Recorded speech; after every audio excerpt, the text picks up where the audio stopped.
আসসালামু আলাইকুম ওয়া রাহমাতুল্লাহি ওয়া বারাকাতুহু।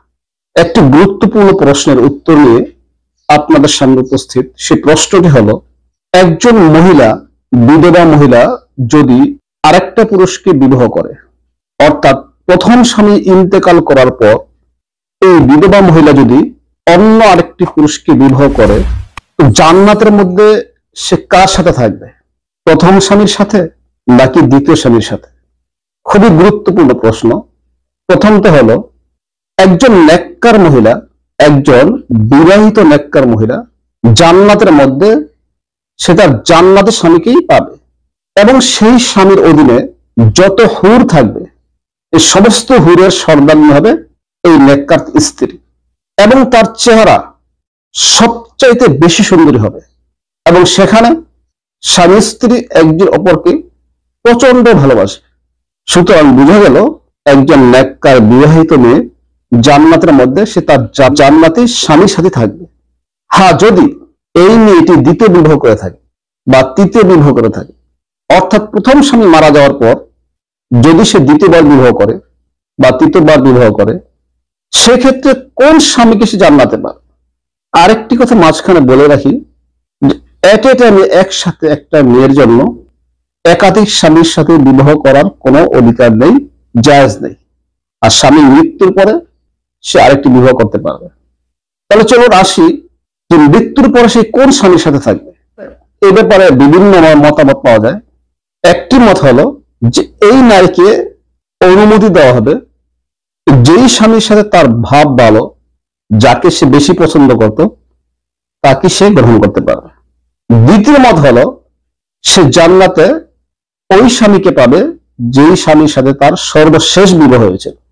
যেমন হযরত আবু দারদা রাদিয়াল্লাহু তাআলা থেকে বর্ণিত, তিনি বলেন, নবী করিম সাল্লাল্লাহু আলাইহি ওয়াসাল্লাম ইরশাদ করেন যে একজন মহিলা জান্নাতে তার শেষ স্বামীকেই পাবে, অর্থাৎ যার সাথে তার সর্বশেষ বিবাহ হয়েছে, জান্নাতে ওই স্বামীর সাথে সে থাকবে।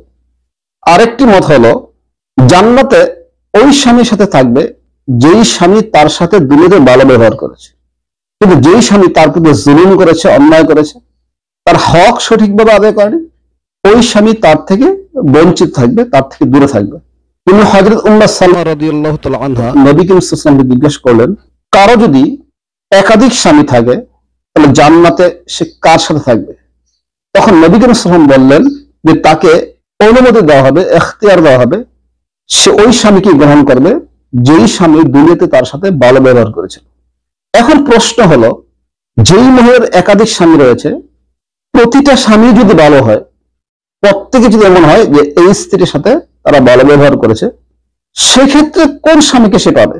মুহাদ্দিসিন ইকরাম এই হাদিসের ব্যাখ্যা এভাবে করেছেন যে সে সর্বশেষ স্বামীকে পাবে, অথবা তাকে অধিকার দেওয়া হবে যাকে ইচ্ছা তার সাথে সে জান্নাতে থাকতে পারবে।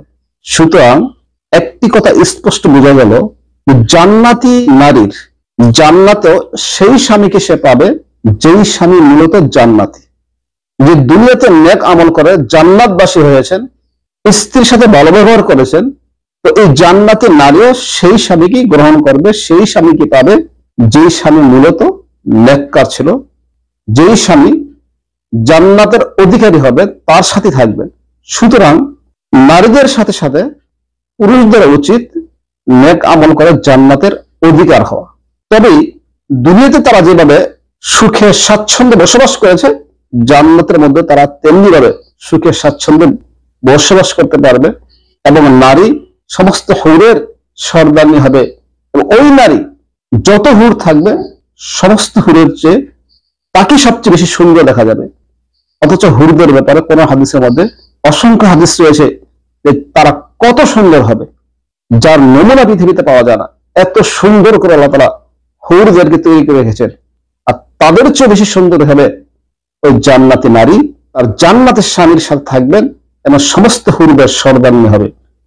আল্লাহ তাআলা সকলকে নেক আমল করে জান্নাতে যাওয়ার তৌফিক দান করুন। ওয়া আখিরু দাওয়ানা আলহামদুলিল্লাহি রাব্বিল আলামিন। আসসালামু আলাইকুম ওয়া রাহমাতুল্লাহি ওয়া বারাকাতুহু।